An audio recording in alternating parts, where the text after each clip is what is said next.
Bismillahirrahmanirrahim. Assalamualaikum warahmatullahi wabarakatuh. Innal hamdalillah nahmaduhu wa nasta'inuhu wa nastaghfiruh wa na'udzu billahi min shururi anfusina wa sayyiati a'malina. May yahdihillahu fala mudilla lahu wa may yudlilhu fala hadiya lahu. Wa asyhadu an la ilaha illallah wahdahu la syarika lah wa asyhadu anna Muhammadan abduhu wa rasuluh sallallahu alaihi wa ala alihi wa sallam.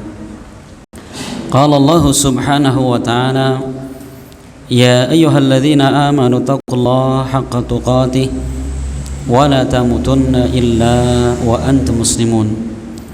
Ya ayyuhan nasu taqu rabbakumul ladzi khalaqakum min nafsin wahidah wa khalaqa minha zawjaha wa batha minhuma rijalan katsiran wa nisaa'a wattaqullaha alladzi tasaaluna bihi wal arham innallaha kana 'alaikum raqiba. Ya ayyuhalladzina amanu taqullaha wa qulu qawlan sadida yuslih lakum a'malakum wa yaghfir lakum dhunubakum wa man yuti'illaha wa rasulahu faqad faza fawzan 'azima. Amma ba'd. Ma'asyiral muslimin wal muslimat, ikhwan wal akhwat rahimani wa rahimakumullah. Alhamdulillah, kita memanjatkan puji dan syukur kehadirat Allah Azza wa Jalla atas kenikmatan yang begitu besar yang Allah berikan kepada kita semua, sehingga alhamdulillah di malam yang penuh dengan keberkahan ini kembali Allah Subhanahu wa taala memudahkan kita semua untuk bisa ikut andil di dalam satu acara yang sangat bermanfaat ini, yaitu dalam acara kita menyebarkan ilmu agama. Ya, menyebarkan ilmu agama ini merupakan salah satu amalan yang sangat utama. Sampai-sampai Allah Subhanahu wa taala mengingatkan kepada kita, "Wa man ahsanu qawlan mimman da'a ila Allah wa 'amila shalihan." Dan siapa lagi yang ucapannya lebih baik daripada orang yang mengajak kepada Allah dan Rasulnya dan beramal saleh. Ini kata Allah adalah ucapan yang terbaik. Sampai Rasul mengkabarkan bahwa orang-orang yang mengajarkan kebaikan ini akan mendapatkan doa ampunan dari seluruh makhluk yang ada. Rasul pernah bersabda dalam hadisnya, yastaghfiru atau muallimul khair yastaghfiru lahu kullu syai'in hatta al-hitan fil bahar. Orang-orang yang mereka mengajarkan kebaikan, maka segala sesuatu akan memintakan ampun untuknya, sampai pun ikan-ikan yang ada di lautan. Maka beruntunglah Bapak sekalian orang-orang yang kita ikut andil di dalam acara seperti ini. Dan tentunya kata para ulama, yang mendapatkan pahala adalah semua pihak yang ikut andil dalam acara seperti ini, bukan hanya penceramah yang menyiapkan tempatnya dan menyiapkan mungkin publikasinya. Semua pihak yang ikut andil dalamnya dia mendapatkan pahala. Maka bersyukurlah kepada Allah Subhanahu wa taala tatkala kita termasuk orang-orang yang Allah pilih untuk bisa terselenggaranya acara seperti ini. Karena cukuplah pahala yang Allah dan Rasulnya janjikan kepada kita bagi orang-orang yang mereka menjadi sebab kebaikan hidayah untuk orang lain. Di dalam sebuah hadis yang diriwayatkan Bukhari Muslim, Rasul pernah memberikan dorongan kepada Ali bin Abi Thalib. Tatkala Rasul sallallahu alaihi wasallam beliau memilih seorang panglima perang, maka Rasul di malam harinya mengatakan, la u'tiyanna rayata ghadan rajulan yuhibbullaha wa rasulahu wa yuhibbuhu Allahu wa rasuluhu wa yaftahu Allahu baina yadayhi. Sungguh aku akan serahkan bendera perang ini kepada seorang lelaki yang dia cinta kepada Allah dan Rasulnya, Allah dan Rasulnya pun cinta kepada dia, dan Allah akan memenangkan peperangan ini dengan sebab orang tersebut. Maka seluruh para sahabat mereka menginginkan untuk mendapatkan jabatan itu sebagai panglima perang, pembawa bendera perang. Maka benar Rasul beranjak pergi. Keesokan harinya, di pagi harinya, Rasul tiba-tiba mengatakan, "Aina Ali bin Abi Thalib?" Mana Ali bin Abi Thalib? Maka para sahabat mengatakan, "Huwa yashtaki ainaihi." Beliau sedang sakit kedua matanya. Maka Rasul pun kemudian memerintahkan seorang utusan untuk menjemput Ali bin Abi Thalib datang ke masjid. Maka Rasul doakan, ya Ali bin Abi Thalib seketika itu hilang penyakitnya, seakan-akan Ali tidak setelah sakit, ya seakan-akan tidak sakit beliau. Kemudian Rasul mengatakan, "Ya Ali, unfut ala rislika hatta tanzila bisahatihim thumma ad'uhum ila Islam, ya thumma akhbirhum bima yajibu alaihim." Ya, kemudian Rasul mengatakan, "Ya Ali, tenanglah engkau, jangan tergesa-gesa sampai engkau ya mendatangi pasukan musuh, kemudian ajaklah mereka kepada Islam dan ajarkan kepada mereka tentang kewajiban Allah atas mereka." Kemudian Rasul melanjutkan, "Fa wallahi la ayyahdiyallahu bika rajulan wahidan khairul laka min khumrin na'am." Demi Allah, andaikan Allah memberikan hidayah kepada seseorang dengan sebab engkau, hal itu jauh lebih baik daripada engkau memiliki unta merah. Coba Rasul mengatakan, andaikan Allah memberikan hidayah kepada seorang dengan sebab yang kita jelaskan, dengan sebab acara yang kita selenggarakan, ya apapun bagian kita, bagian bersih-bersih, menyiapkan mic-nya, menyiapkan tempatnya, semua pihak yang ikut andil dalam acara itu mendapatkan pahala. Apa kata Rasul? Satu orang saja yang dengan acara itu dia mendapatkan hidayah, itu lebih baik daripada dia memiliki unta merah. Apa unta merah itu?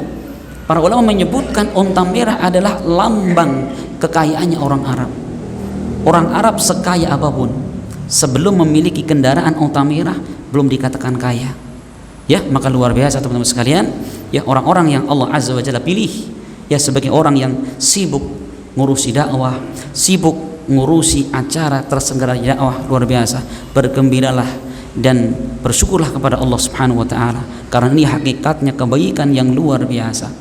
Dan para ulama menyebutkan bahwa dakwah itu adalah mas'uliyatun mushtarakatun, adalah tanggung jawab bersama. Dakwah itu bukan tanggung jawab ustadz saja. Semua muslim, muslimat, mereka punya andil di dalam berdakwah kepada Allah Subhanahu wa taala.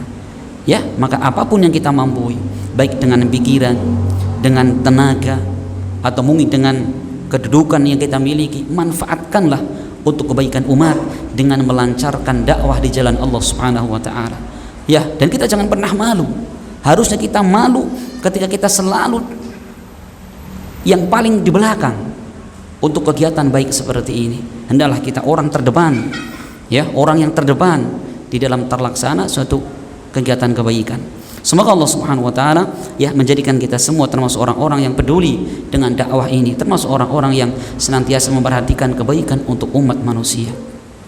Ma'asyiral muslimin wal muslimat rahimani wa rahimakumullah, insyaallah kita akan mengkaji ya kajian spesial khusus berkaitan dengan hari raya kaum muslimin yang tinggal beberapa hari lagi kita akan bertemu dengannya, yaitu berkaitan tentang ibadah Idul Qurban, ya, yaitu bagaimana keutamaan dan pahala dan seluk-beluk yang berkaitan dengan ibadah kurban tersebut.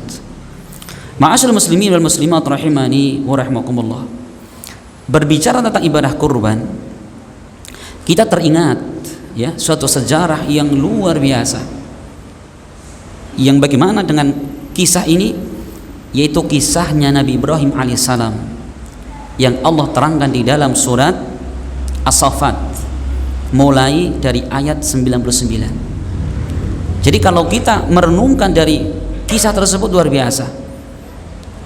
Jadi tatkala Nabi Ibrahim alaihissalam Beliau berdakwah di tengah keluarga, di tengah masyarakatnya, di tengah lingkungannya. Justru yang dilakukan oleh kaumnya adalah menentang dengan mentah-mentah, bahkan menyakiti Ibrahim alaihissalam. Maka Ibrahim kemudian mengatakan, qala inni dhahibun ila rabbi sayahdi, sesungguhnya aku akan pergi menuju Allah subhanahu wa ta'ala, niscaya Allah akan memberikan petunjuk kepada aku. Jadi ini kata Ibnu Katsir, ini adalah ungkapan Ibrahim alaihissalam ketika beliau diusir, ketika beliau dicampakkan oleh umatnya sendiri dan tidak ada yang mau mendengarkan dakwah Ibrahim. Kemudian beliau mengatakan, Rabbi habli minas shalihin, ya Allah berikanlah kepada aku seorang putra yang saleh. Perhatikan ya, yang beliau minta kepada Allah adalah putra yang saleh, ya, yang akan menggantikan umatnya yang selama ini didakwai tidak satu pun mendengarkan ajakan Ibrahim alaihissalam. Belum minta kepada Allah seorang putra untuk dia didik. Ini masya Allah. Yang Ibrahim minta ada anak yang soleh. Perhatikan, ini perlu kita garis bawahi. Yang Ibrahim minta adalah anak yang soleh. Ternyata Ibrahim berdoa kepada Allah subhanahu wa ta'ala, diulang lagi doanya, diulang lagi doanya. Sampai kapan Ibrahim mendapatkan putra? Maka fabasyarnahu bighulamin halim, maka kami berikan kabar gembira kepada Ibrahim dengan putra yang saleh, putra yang halim. Ibnu Katsir menjelaskan bahwa Ibrahim beliau mendapatkan putra ini ketika berumur 86 tahun. Sudah senja umurnya, ya, bertahun-tahun berdoa kepada Allah, baru Allah kabulkan di masa yang sangat tuanya beliau. Masya Allah sekalian. Maka yang namanya seorang bapak bertahun-tahun mengharapkan kehadiran seorang putra, ya tentunya begitu lahir senangnya luar biasa. Setiap hari bermain dengannya, bercumbu dengannya, melihat gerakan-gerakan lucunya, senyum lucunya luar biasa. Maka kata para ulama, ketika Allah subhanahu wa ta'ala melihat ternyata kecintaan Ibrahim alaihissalam kepada Allah sudah mulai diduakan, sudah mulai kelihatan lebih condong cintanya kepada anaknya, maka Allah subhanahu wa ta'ala kemudian mendatangkan ujian, ya, yang berikutnya. Allah datangkan ujian. Apa ujiannya? Allah berfirman melalui mimpinya Ibrahim.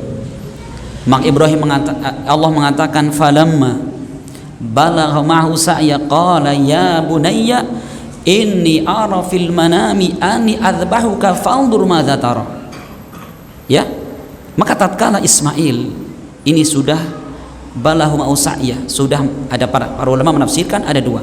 Bisa maknanya Ismail sudah mulai beranjak bisa berjalan, bisa dituntun sama bapaknya, ya, ngelihat sana ke pasar, lihat sana ke padang pasir gitu ya, lihat orang jualan ikan, senang banget, dituntun kemana-mana.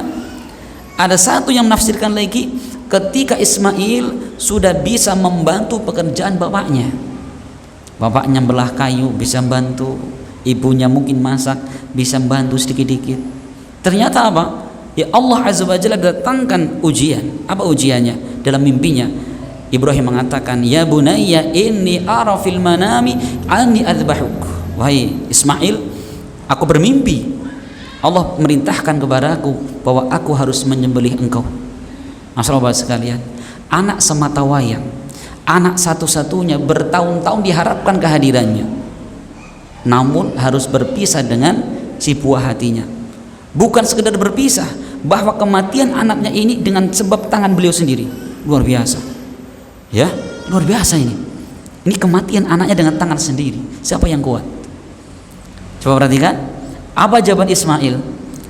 Luar biasa, anak yang soleh. Ismail mengatakan, ya abatif alma tu'mar satajiduni insyaallahu minas sabirin. Wahai bapakku, lakukanlah apa yang telah engkau diperintahkan Allah subhanahu wa ta'ala. Perhatikan ciri anak soleh yang pertama, yaitu kemurnian ketaatan kepada Allah subhanahu wa ta'ala dan ketaatan kepada orang tuanya. Ini ya, Ismail alaihissalam, perintah Allah seperti itu, lakukan wahai bapakku, insya Allah engkau mendapati aku termasuk orang-orang yang soleh. Ini menunjukkan ma'asyar muslimin bahwa keimanan itu perlu adanya pembuktian.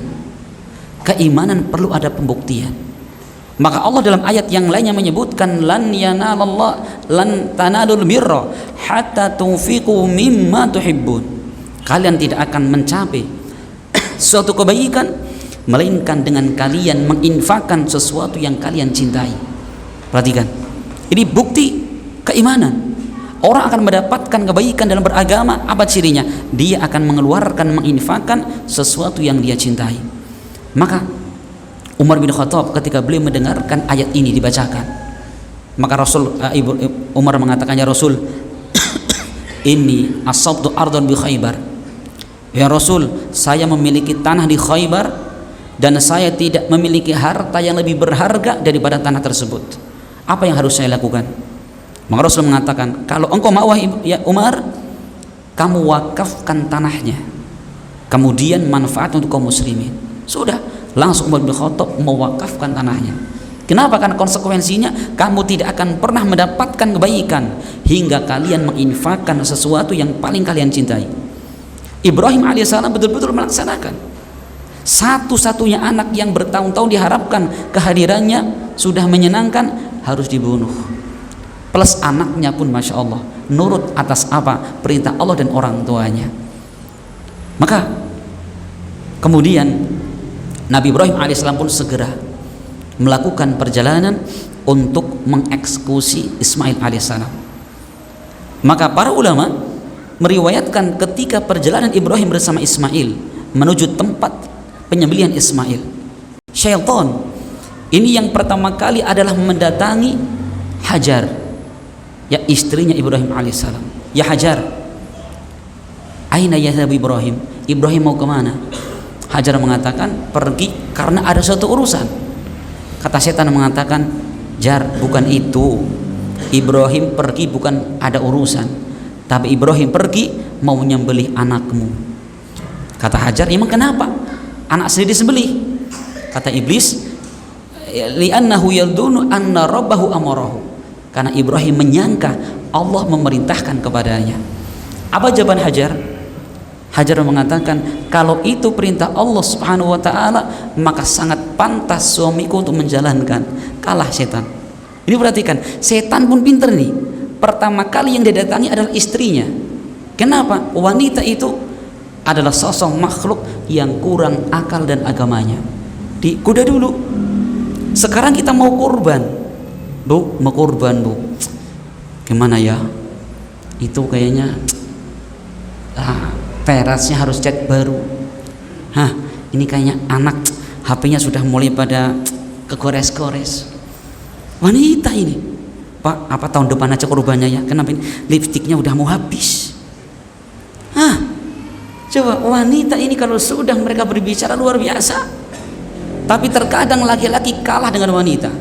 Padahal Rasulullah SAW pernah mensifati para wanita itu, ma ra'aitu min naqisati aklin wa dinin adhhaba li lubir rajulil hazim min ihdakuna. Aku belum pernah melihat makhluk yang kurang agama, kurang akalnya, namun paling cepat bisa menghilangkan akal seorang lelaki yang sehat dan kuat. Siapa itu? Mereka para wanita. Makanya kita kalau mau korban, kok istri di belakang, kadang-kadang marah-marah. Kadang kalau marah-marah nggak mempan, lembut-lembut, pijitin kupingnya, Pak. Aduh, Masya Allah ya.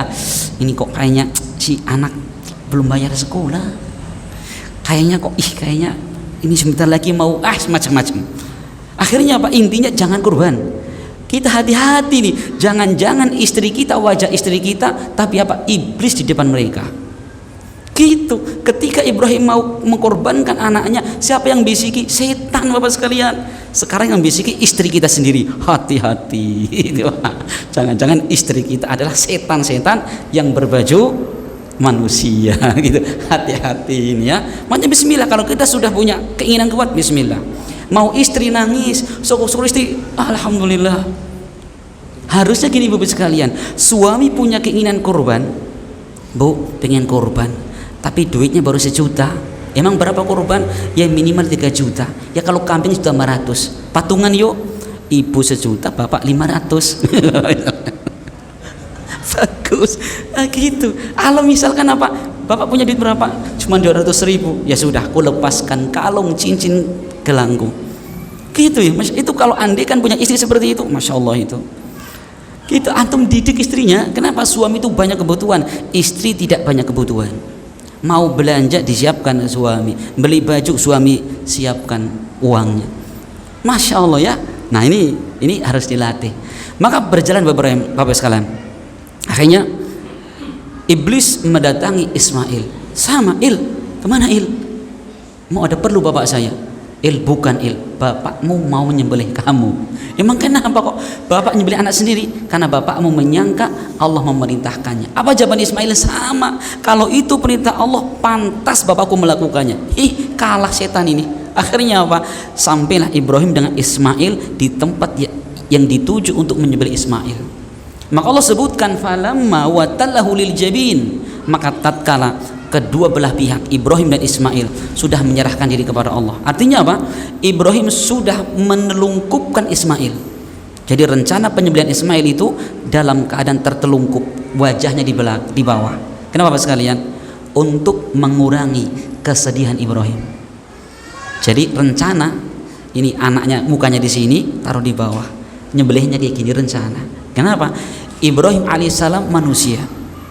Tentunya punya kesedihan. Ya, ketika anaknya mati dengan lihat wajahnya, nggak kuat. Kita lupa Bapak sekalian. Namun apa?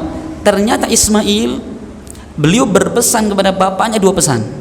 Apa yang pertama? Pak, nanti kalau saya meninggal, bapak tidak punya kain kafan, maka tolong lepaslah baju saya ini yang berwarna putih. Nanti begitu saya mati, maka kemudian bajuku ini dijadikan kain kafan. Lepas bajunya. Masya Allah. Yang kedua, Ismail mengatakan, bapak aku nanti sebelum saya disembelih tolong ikat tangan dan kakiku. Kenapa? Karena saya khawatir nanti kemudian saya meronta dan darahnya akan memerciki baju bapak sehingga kotor bajunya. Kita perhatikan Bapak sekalian. Ya, dalam kondisi menjelang kematiannya saja, anak yang saleh ini adalah tetap memperhatikan bagaimana agar kedua orang tuanya berbahagia. Dan saya khawatir nanti ibu saya melihat dan bersedih dengan darah yang mencacar pada baju bapak. Ini Masya Allah. Ini luar biasa Bapak sekalian. Doanya Ibrahim alaihissalam minta kepada anak soleh, Allah kabulkan saat itu. Maka mulailah. Kemudian apa? Ibrahim alaihissalam pun ngambil pisaunya. Ternyata apa? Wa nadainahu ayya Ibrahim. Maka kami panggil, kata Allah, wahai Ibrahim, laqad saddaqta ru'ya. Inna kadzalika najzil muhsinin. Ibrahim, sungguh engkau telah membenarkan mimpimu itu. Engkau membenarkan wahyu Allah Subhanahu wa taala. Ya, inna hadza lahuwal bala'ul mubin. Sungguh ini adalah ujian yang sangat nyata. Akhirnya apa? Wa fadainahu bidzibhin adzim. Maka kami gantikan dengan sembelihan seekor domba yang sangat besar. Akhirnya apa? Oh, ternyata bukan itu yang Allah inginkan. Bukan menyembelih putranya Allah inginkan, cuma apa? Allah hanya sekedar menguji imannya Ibrahim alaihissalam, sejauh mana cinta beliau kepada Allah dan sejauh mana cinta beliau kepada anaknya. Ternyata apa? Ibrahim lulus. Akhirnya apa? Allah serahkan kambing tersebut dan disembelihlah kambing tersebut sebagai korbannya Ibrahim untuk Allah Subhanahu wa taala. Sahabat sekalian, Ibrahim alaihissalam untuk membuktikan iman di hadapan Allah Subhanahu wa taala, beliau korbankan putra satu-satunya, putra yang sangat dicintainya. Sedangkan kita semua bukan putra, bukan istri yang disembelih Bapak sekalian. Bukan istri ya, angel-angel ngeliat bojo wis disembelih. Bukan. Yang Allah perintahkan 1 ekor kambing. Ya. Kakangnya cempe. Udah enggak apa-apa itu ya. Mamasnya cempe boleh itu. Masya Allah. Itu yang Allah mudahkan Bapak sekalian. Ya, ini makanya ini sejarahnya tentang disyariatkannya berkurban. Makanya ya kita ambillah pelajaran yang berharga dari kisah Nabi Ibrahim alaihissalam. Bapak sekalian, para ulama ketika menjelaskan tentang makna udhiyah, itu makna berkurban, sembelihan. Syekh Muhammad bin Shalih mengatakan al-udhiyatu ma yudbahu min bahimatil an'am ayyamal duha ayyamal adha bisababil 'idi taqarruban ila Allah azza wajalla. Jadi berkurban itu adalah sesuatu yang disembelih dari binatang ternak di hari Idul Adha disebabkan hari raya tersebut. Taqarruban ila Allah azza wajalla, sebagai bentuk pendekatan diri seorang hamba kepada Allah. Perhatikan. Jadi dari definisi ini bahwa berkorban itu adalah apa? Menyembelih binatang berupa binatang ternak. Ya, dilakukan di hari Idul Adha dalam rangka mendekatkan diri kepada Allah Subhanahu wa taala. Ini yang perlu kita garis bawahi. Dan berkorban ini Bapak sekalian, ini adalah ibadah yang disyariatkan berdasarkan Al-Qur'an dan berdasarkan sunnah Nabi dan berdasarkan ijma'nya kaum muslimin. Ya, ini syariat kurban itu Al-Qur'an, sunnah Nabi dan ijma'nya kaum muslimin. Adapun dalam Al-Qur'an Allah berfirman di dalam surat Al-Kautsar. Allah berfirman, "Inna a'tainakal kautsar, fasholli li rabbika wanhar." Kata Allah, sesungguhnya kami telah berikan kepada engkau Al-Kautsar. Bahaya Rasul, kami telah memberikan kepadamu Al-Kautsar. Apa Al-Kautsar di sini? Para ulama seperti Al-Imam Ibnu Katsir ketika beliau menafsirkan makna Al-Kautsar, beliau menukilkan setidaknya ada dua pendapat para ulama. Yang pertama, Al-Kautsar dimaksudkan adalah nahrun fil jannah, yaitu sungai yang ada di surga. Ya, sungai ada di surga. Yang dari sungai inilah kemudian terpasang ada keran-keran kemudian mengalir di telaga Nabi. Ini makna yang pertama. Makna yang kedua, Al-Kautsar ditafsirkan Abdullah ibn Abbas adalah nikmatun katsirah, kenikmatan yang sangat banyak di dunia dan di hari kiamat kelak. Perhatikan ya, ini adalah Allah menyebutkan tentang nikmat. Nikmat akhirat berupa surga, nikmat dunia berbagai macam kenikmatan, makanan, minuman, tempat tinggal, gitu ya. Perhatikan, Allah sebutkan itu. Kemudian ayat kedua Allah mengatakan fasholli li rabbika wanhar. Maka sebagai bentuk syukurnya kalian, apa kata Allah? Maka sholatlah untuk Rabbmu dan berkorbanlah. Perhatikan, apa yang kita ambil di situ? Berarti bahwa berkorban itu sebagai bentuk rasa syukur kita kepada Allah Subhanahu wa taala. Perhatikan, berkorban itu adalah sebagai rasa syukur kita kepada Allah atas segala kenikmatan. Berarti kalau seperti itu, apakah berkorban akan mengurangi harta benda? Wallahi tidak. Seorang berkorban bukan mengurangi harta benda. Kenapa? Karena dengan kesyukuran tersebut justru Allah menambahkan la in syakartum la azidannakum. Ya, jika kalian bersyukur kepada Allah, sungguh kata Allah, kami akan tambahkan nikmat-nikmat kalian. Coba kita berkorban berarti apa? Satu, itu bentuk kesyukuran kepada Allah. Dengan syukur itulah akan bertahan dan bertambah kenikmatan. Berarti berkorban adalah apa? Itu adalah ketakwaan kepada Allah Subhanahu wa taala. Orang yang bertakwa Allah janjikan, wa may yattaqillaha yaj'al lahu makhraja wa yarzuqhu min haitsu la yahtasib. Barang siapa bertakwa kepada Allah, Allah akan berikan untuknya solusi, jalan keluar dari segala masalah, dan Allah berikan rizki kepadanya dari jalan yang tidak disangka-sangka. Coba korban ini. Yang berikutnya Bapak sekalian, Allah mengatakan luar biasa ini. Saya sedikit menyinggung tentang masalah ilmu balaghah. Allah mengatakan fasholli li rabbika wanhar. Seharusnya dari susunan bahasa seperti ini, fasholli wanhar li rabbik. Harusnya gitu. Harusnya fasholli wanhar li rabbik. Karena di situ fasholli wanhar itu kan fiil dan fiil diatofkan, digabungkan, tapi Allah sisipi fasholli li rabbika wanhar, dan bersolatlah karena Rabbmu dan menyembelihlah. Maka di situ wanhar, yaitu perintah untuk berkorban itu Allah dahulukan jar majrur. Yang jar majrur itu harusnya muta'alliq di belakang. Namun Allah di sini dahulukan. Apa kata para ulama? Bahwa mendahulukan sesuatu yang harus diakhirkan memberikan faedah pengkhususan dan pembatasan. Berarti apa? Ini mengisyaratkan kepada kita bahwa hendaklah kita berkorban ikhlas karena Allah Subhanahu wa taala. Ya, makanya makna yang kedua bahwa seorang yang berkorban ini menunjukkan keikhlasan dia kepada Allah Subhanahu wa taala. Itu makna ikhlas di dalam ibadah korban itu. Bapak sekalian, faedah yang berikutnya bahwa di dalam ayat yang mulia ini Allah menggandingkan penyebutan salat dengan berkorban.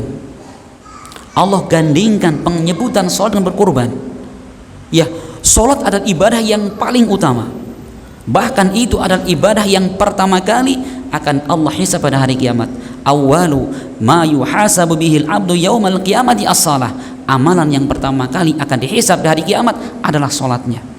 Kemudian Allah gandingkan penyebutan tentang salat dan dibarengkan dengan apa? Dengan berkorban. Ayat yang semisal Allah terangkan dalam surat Al-An'am 162. Allah juga gandingkan antara berkorban dengan salat. Qul inna salati wa nusuki wa mahyaya wa mamati lillahi rabbil alamin. Perhatikan Allah, katakan wahai Rasul, sesungguhnya salatku, wa nusuki dan sembelihanku dan kurbanku, hidup dan matiku hanya untuk Allah Subhanahu wa taala. Allah lagi-lagi menggandingkan penyebutan salat dengan penyebutan yang namanya apa? Dengan penyembelihan, dengan berkorban. Ini semua menunjukkan kepada kita luar biasa. Ya, bahwa berkorban itu perkara yang sangat ditekankan. Karena Bapak sekalian, berkorban itu adalah bukti ketakwaan. Coba kita baca di dalam surat Al-Hajj ayat 37. Lan yanalallaha luhumuha wala dima'uha walakin yanaluhu taqwa minkum. Tidak akan sampai kepada Allah daging-daging dan darah-darah korban kalian, tetapi yang akan sampai kepada Allah Subhanahu wa taala adalah ketakwaan di antara kalian. Ini menunjukkan bahwa ya, berkorban itu adalah ciri ketakwaan seorang hamba kepada Allah Subhanahu wa taala. Ya, makanya Rasulullah sallallahu alaihi wasallam beliau setiap tahunnya menyempatkan diri, ya, mengkhususkan, ya, menabung, ngumpulin duit untuk apa? Berkorban. Padahal Rasulullah sallallahu alaihi wasallam bukan orang yang kaya, bukan orang yang berlebihan. Sampai kata Aisyah radhiallahu anha, ya, kata Aisyah di dalam hadis diriwayatkan Bukhari Muslim, beliau mengatakan, "Ma syabi'a alu Muhammadin sallallahu alaihi wasallam mundu qadimal Madinah min ta'amil burri thalatha layalin tibaan hatta qubida." Ya, keluarganya Muhammad sallallahu alaihi wasallam tidak pernah kenyang sejak datang ke kota Madinah dari makanan gandum 3 hari berturut-turut. Perhatikan, keluarga Nabi tidak pernah dalam 3 hari, Senin, Selasa, Rebo, setiap hari makan gandum, nggak pernah. Melainkan dari 3 hari ini ada 1 atau 2 hari yang keluarga Nabi tidak makan gandum. Kenapa? Saking tidak adanya harta, tidak adanya makanan. Dalam hadis yang lain diriwayatkan Imam Muslim, Aisyah mengatakan, ya, in kunna ala Muhammadin namkuthu syahran ma nastauqidu binarin in huwa illa tamr wal ma. Ya, dulu pernah keluarga kami, keluarga Muhammad sallallahu alaihi wasallam, kami tinggal selama 1 bulan lamanya. Kami tidak pernah menghidupkan api, alias tidak ngebul dapurnya, melainkan yang kami miliki kurma dan air putih. Ini keluarga Nabi Bapak sekalian. Jangan kita gambarkan Nabi itu orang berlebih, ya, harta di mana-mana, tidak. Namun dengan demikian bagaimana yang Rasul lakukan? Abdullah ibn Umar, beliau menyaksikan Rasulullah selama 10 tahun berada di kota Madinah. Beliau mengatakan, aqaman nabiyyu bil Madinah 10 sinina yudhi. Rasulullah selama 10 tahun di kota Madinah, setiap tahunnya beliau selalu berkorban. Coba, untuk makan susah, tapi giliran berkorban nomor 1 beliau. Coba Pak, zaman kita apa? Ada orang kekurangan makanan? Jarang. Ya, jarang orang nangis kelaparan. Yang banyak anak kecil nangis kekenyangan. Nah itu ya. Sekarang gitu Pak, orang kelaparan nggak punya makanan jarang, tapi anak kecil orang tua nangis kekenyangan banyak. Habis makan es krim, makan bakso, datang ke tempat neneknya dibeliin nasi timbel, habis lagi. Sakit perutnya kenapa? Kebaregen. Nah, itu ya. Tapi luar biasa. Ini perlu Bapak sekalian kita buka wawasan kita. Ya, ternyata berkorban itu luar biasa, keutamaan yang luar biasa. Ya, ya, di antaranya itu sebagai salah satu bentuk kesyukuran kepada Allah Subhanahu wa taala. Dan itu ternyata adalah sebagai, ya, bentuk keikhlasan kita kepada Allah Subhanahu wa taala. Maka Bapak sekalian, ya, para ulama, ya, ketika menyebutkan bahwa ibadah kurban ini ibadah yang luar biasa. Allah berfirman dalam surat Al-Hajj ayat 36. Allah mengatakan wal budnu ja'alnaha lakum min sya'airillahi lakum fiha khair. Dan dalam hewan binatang ternak, ya, sembelihan kalian, kami jadikan untuk kalian termasuk syiar-syiar Allah Subhanahu wa taala. Fiha khair, di dalamnya banyak kebaikan. Perhatikan, kita berkorban kata Allah banyak kebaikan. Para ulama seperti Ibnu Katsir ketika beliau menafsirkan makna kebaikan yang banyak itu, beliau mengatakan thawabun fid daril akhirah, pahala di hari kiamat. Imam Mujahid belum menafsirkan yaitu ajrun wa manafi', bahwa dengan berkorban itu banyak pahalanya dan banyak kemanfaatannya. Ya, kita jangan pernah menyangka bahwa berkorban itu akan mengurangi harta benda, jangan sampai. Ya, hendaklah kita yakin bahwa berkorban itu termasuk perkara yang sangat ditekankan. Ustaz, memang sih hukumnya apa berkorban? Kok sampai Ustaz dari tadi menyebutkan tentang pentingnya kurban. Para ulama itu terjadi perbedaan pendapat. Ini terbagi menjadi dua, Pak. Yang pertama berpendapat hukumnya adalah wajib. Hukumnya wajib. Ini adalah pendapat Al-Imam Al-Auza'i.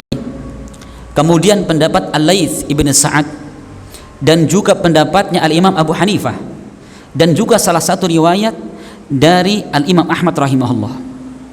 Dan ini adalah salah satu pendapat dari mazhab Imam Malik. Ya, mengatakan wajib. Ya, apa di antara dalil yang mereka pakai? Rasul mengatakan dalam hadisnya bahwa diriwayatkan Imam Hakim, Rasul mengatakan man kata Rasulullah SAW, barang siapa yang dia memiliki keluasan, ya, man wajada sa'atan falam yudhi fala yaqrabanna musallana, rawahu Imam Ahmad. Kata Rasul, barang siapa yang dia memiliki keluasan rizki tetapi dia tidak berkorban, jangan dekat-dekat tempat sholat kami. Kata Rasul, dia punya keluasan rizki tapi dia tidak berkorban, kata Rasul, jangan mendekati tempat sholat kami. Kata para ulama, andaikan itu bukan wajib, maka tidak sampai Rasulullah SAW ya menyebutkan tentang sampai jangan mendekati sholat. Ini kata mereka. Pendapat yang kedua mengatakan hukumnya adalah sunnah muakkadah. Ini adalah pendapat jumhurul ulama, pendapat kebanyakan para ulama, dan ini adalah pendapatnya Imam Syafi'i, Imam Malik, dan Imam Ahmad dari pendapat yang masyhur, ya, dan ulama-ulama yang lainnya. Dan wallahu alam bahwa yang lebih kuat adalah hukum yang kedua yang mengatakan sunnah muakkadah. Tetapi Bapak sekalian, bagi ulama yang mengatakan itu wajib, itu juga kuat, tidak pantas untuk kita meremehkan. Bagi ulama yang mengatakan hukumnya adalah sunnah saja, tetap mengatakan makruh hukumnya untuk tidak berkorban bagi orang yang punya keluasan rezeki, makruh. Bahkan kata mazhab Imam Ahmad rahimahullah, jika suatu kampung ya banyak orang mampu dan tidak ada yang berkorban, bagaimana? Maka kampung itu diperangi karena mereka meninggalkan salah satu syiar-syiar Allah Subhanahu wa taala. Coba, ini mazhabnya Imam Ahmad bin Hanbal. Diperangi kampung itu Bapak sekalian. Ketika satu kampung tidak ada satupun yang melakukan berkorban. Ini Masya Allah. Jadi itu hukum berkorban Bapak sekalian. Nah, monggo adzan dulu. Udah masuk Isya? Yang mau adzan dulu, monggo.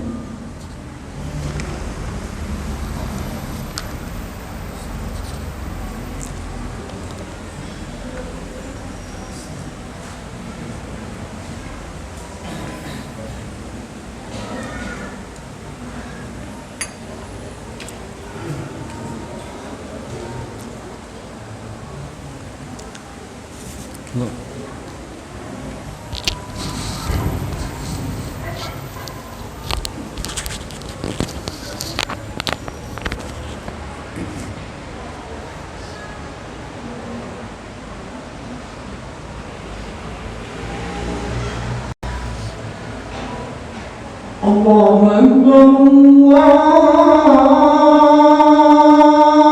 Akbar.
أشهد أن محمدا رسول الله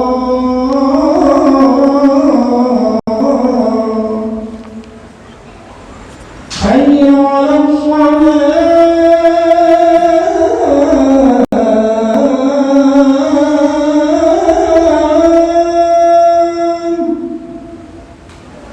حي على الصلاة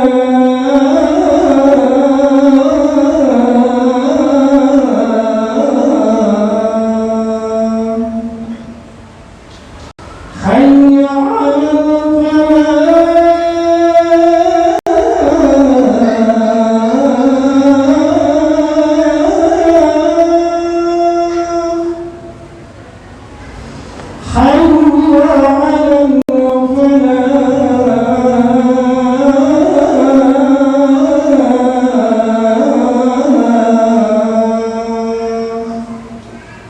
الله أكبر الله أكبر لا إله إلا الله.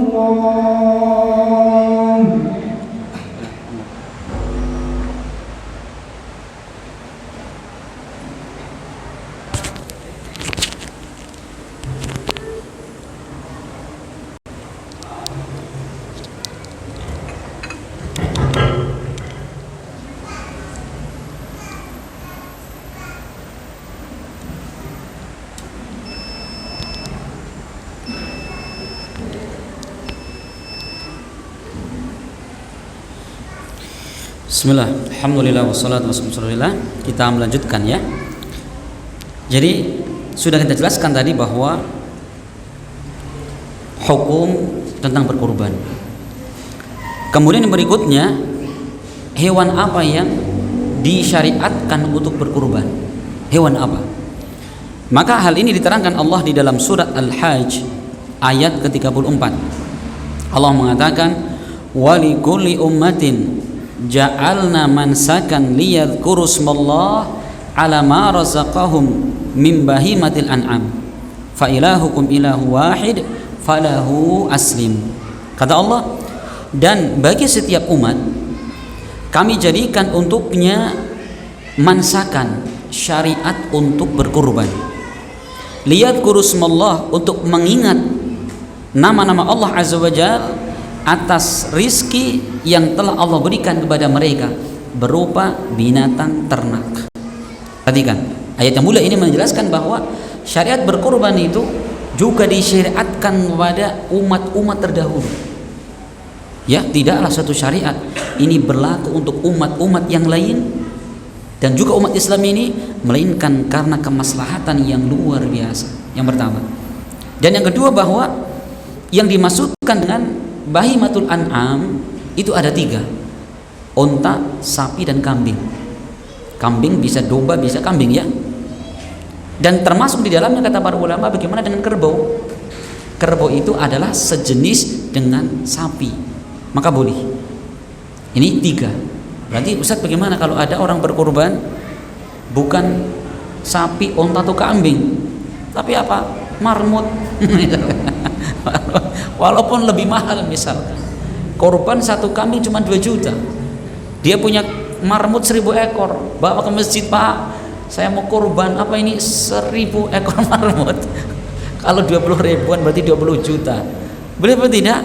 Tidak boleh, tidak sah. Karena ibadah kurban itu ibadah yang ditentukan jenisnya, ya.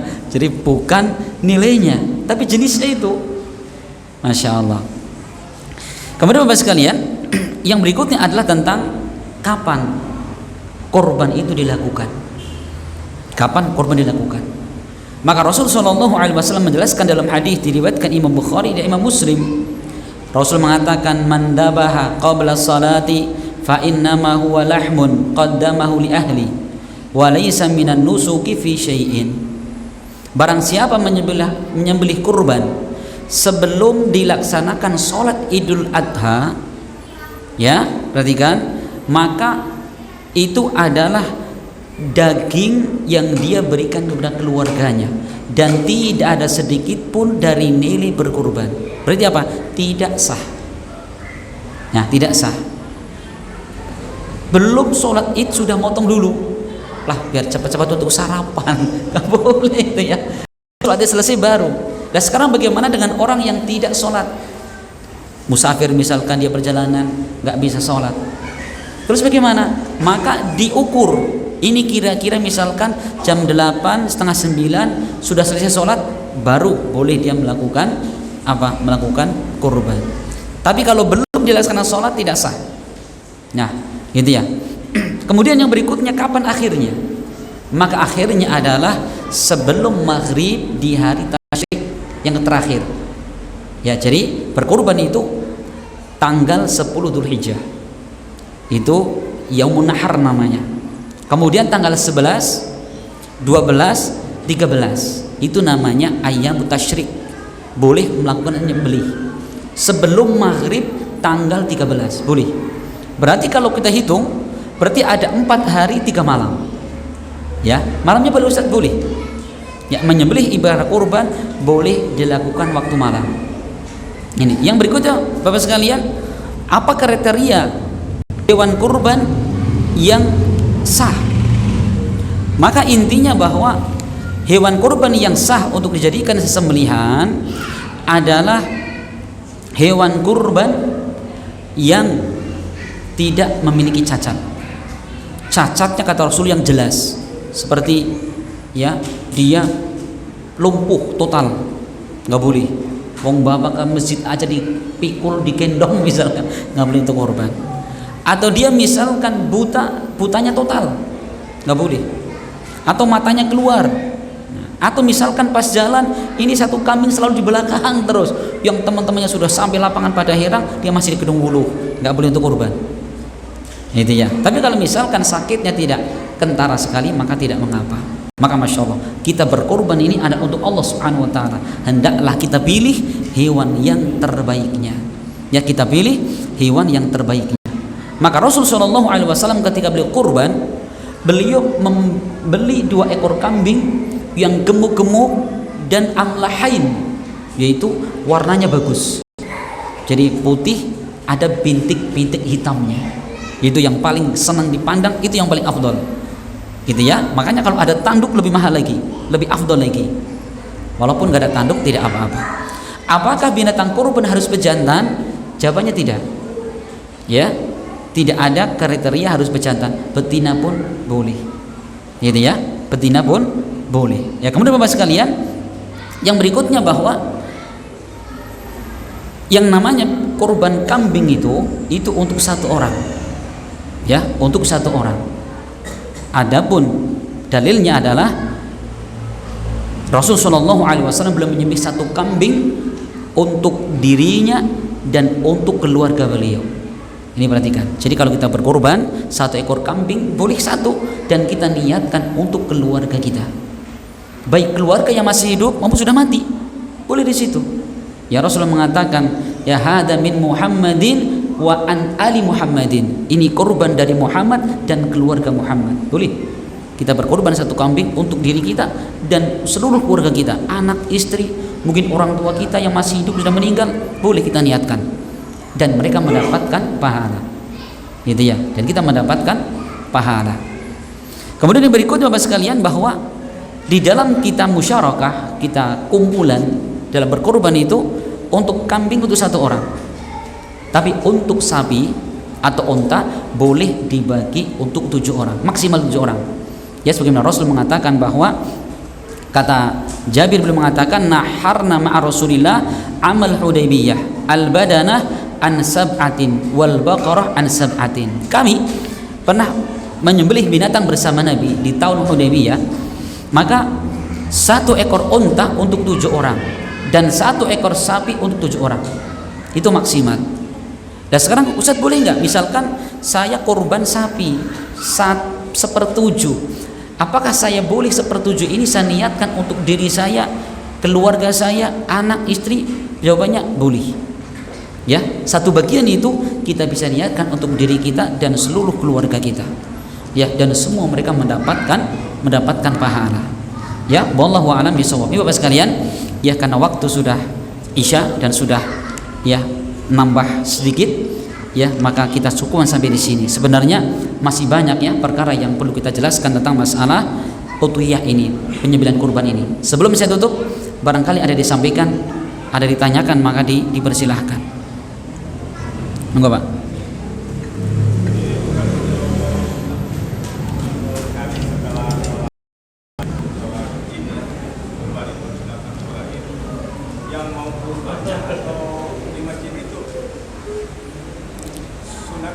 Iya, penyembelihannya, Pak.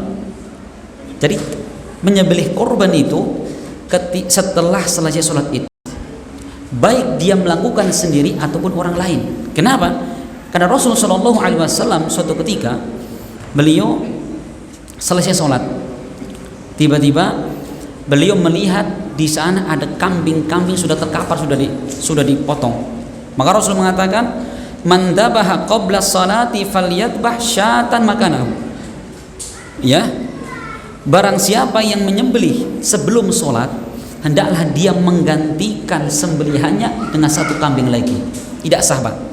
Itu maksudnya panitia pun, jadi panitia di masjid misalkan nyembelihnya nunggu sholat id selesai. Jangan panitia belum sholat id langsung motong dulu jam 6 pagi, Pak. Itu tidak sah itu. Ya, penyembelihannya tidak sah. Jadi itu, Pak, ya. Jadi waktu penyembelihannya itu ketika sholat id sudah selesai, baru boleh memulai penyembelihan. Kalau ini kan yang kurbannya tidak sholat id, kurbannya sah. Sah? Nggak apa-apa. Iya.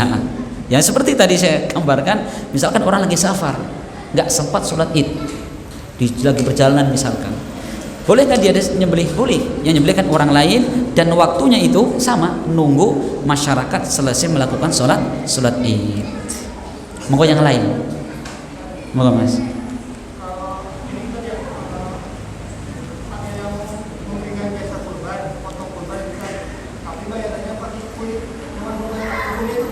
Masya Allah.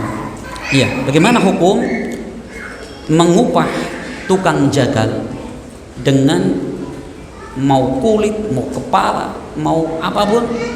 Maka Rasulullah SAW menjelaskan dalam hadis diriwayatkan al-Imam Hakim, Rasul mengatakan, man ba'a jilda udhiyatin fala udhiyatalah.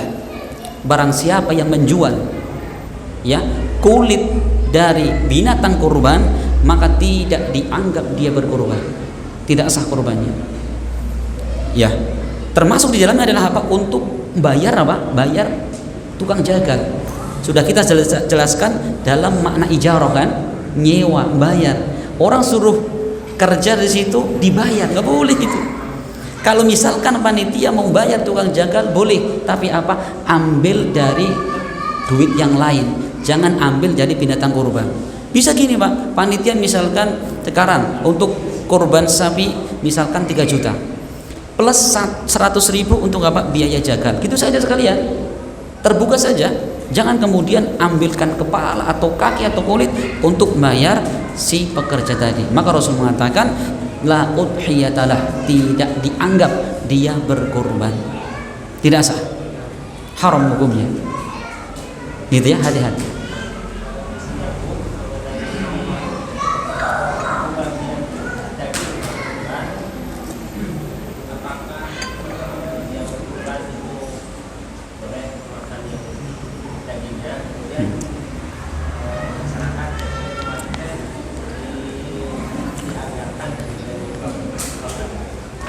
Iya.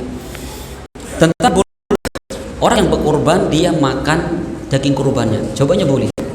Karena Rasul ketika itu memberikan kepada para sahabat, ya, beliau mengatakan wa qulu wadakhiru, silahkan kalian makan dagingnya dan kalian simpan dagingnya, ya, boleh. Dan kemudian boleh kita sedekahkan, hadiahkan, boleh.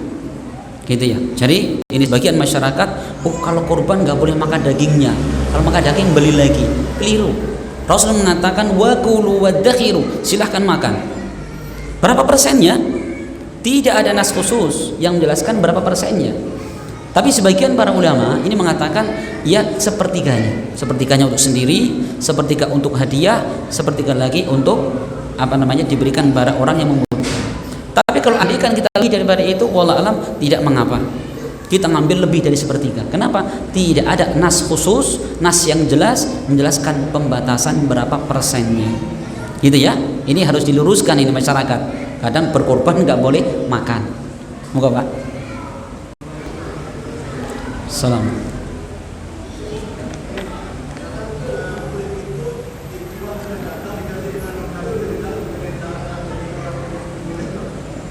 Kulit dijual ganti daging. Iya. Nggak boleh ya.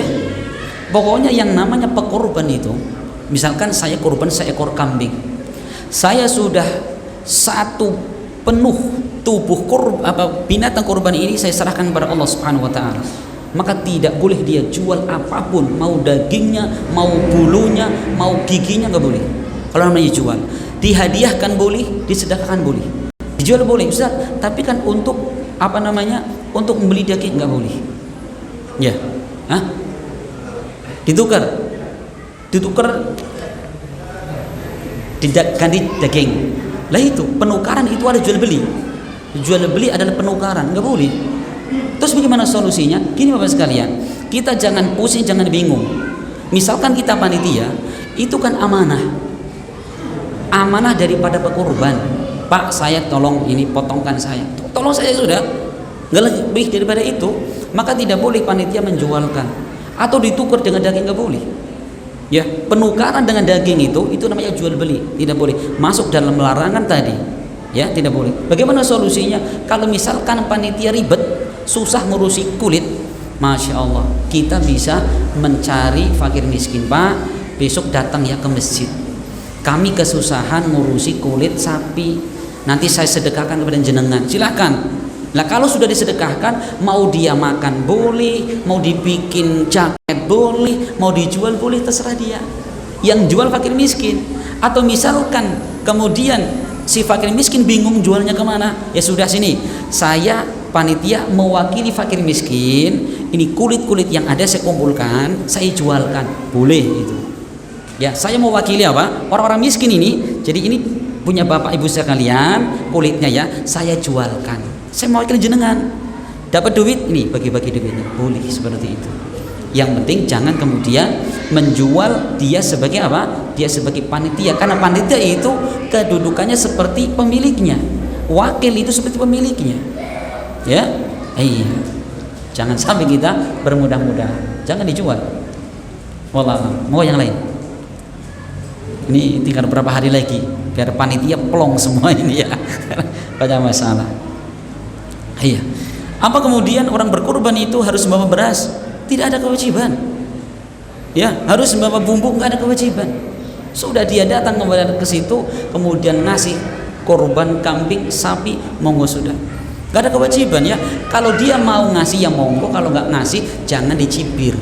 Itu kadang-kadang orang nggak jadi korban kenapa? Berat, harus mau beras, bumbu, DLL. Itu Allah alam bisawab ya. Jadi syariat itu mudah sekali. Jika kita mengamalkan apa adanya, ringan sekali. Wallahu alam bisawab. Nggak ada lagi? Satu lagi.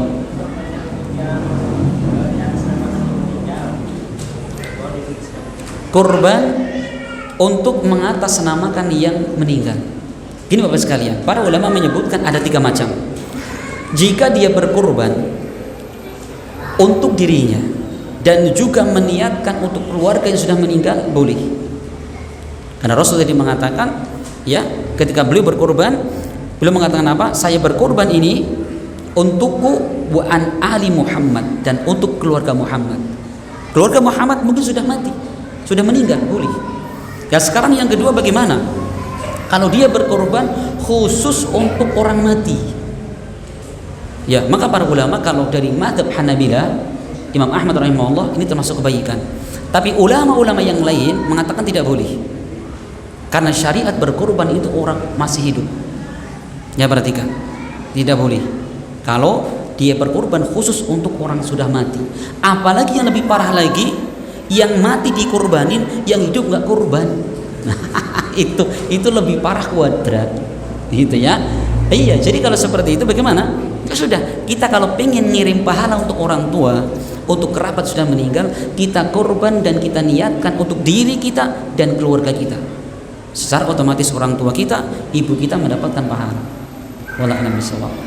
Mungkin ini Bapak sekalian, sudah kemalaman. Insyaallah subhanahu wa taala kita lanjutkan di waktu yang lain. Saya mohon maaf atas kekurangan dan kita tutup subhanakallahumma bihamdik asyhadu an la ilaha illa anta astaghfiruka wa atubu ilaik. Assalamualaikum warahmatullahi wabarakatuh.